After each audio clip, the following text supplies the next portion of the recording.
نن به د بلډ مون نظاره په ټوله دنیا کې کتلی شي، خو بغیر د خیبر پښتونخوا نه علاوه د خیبر پښتونخوا خلک چې دی نو دا نظاره به هغوی نشي کتلی. په بهر ملکونو کې چې دی نو هلته انتظامات شوي دي، هلته ټلیسکوپ یې لګېدلي دي، هلته چې دی نو سکرینان لګېدلي دي. د 15 منټ او 8 بجو نه چې دی نو دا نظاره به شروع کېږي تر 2 بجو پورې چې دی نو خلک به دا نظاره کوي. د چاند ګیر هند نظاره به کوي.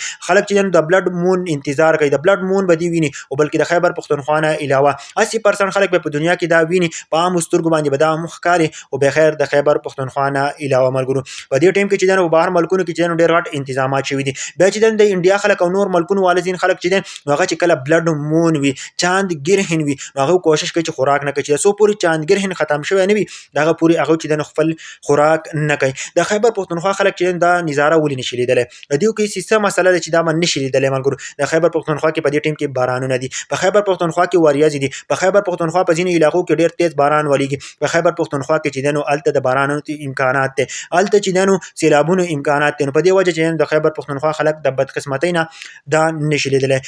چاند ګیر هند چې دی نو دا به تر 15 منټه 8 بجو نه والا تر 2 بجو پورې وي، او په خیبر پښتونخوا کې د باران امکان دی. په دې ټیم کې وریځې دي، نو د خیبر پښتونخوا خلک به نشي لیدلی ملګرو.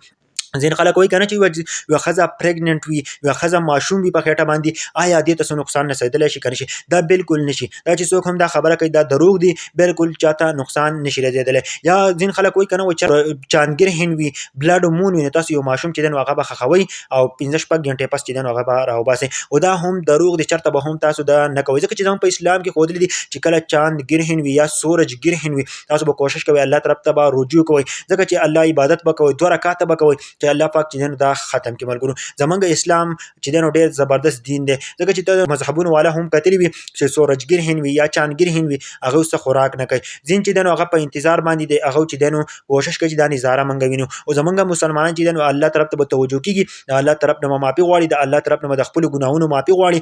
زمونږ مسلمانان داسې دي ملګرو. نن به په ټوله دنیا کې په 8-15 باندې چاندګیر هند بلډ مون کتلی کېږي، او بلکې علاوه د خیبر پښتونخوا نه په خیبر پښتونخوا کې چې دی نو هلته به اوس سیسټم ټول وران دی ملګرو. چې څومره کسان مې ویډیو ګورئ، آیا تاسو بلډ مون لیدلی وي؟ نو په کمنټ کې ضرور ښه ضرور وکړئ یار. ویډیو د نورو ملګرو سره ضرور شیر کړئ، پیج سره ضرور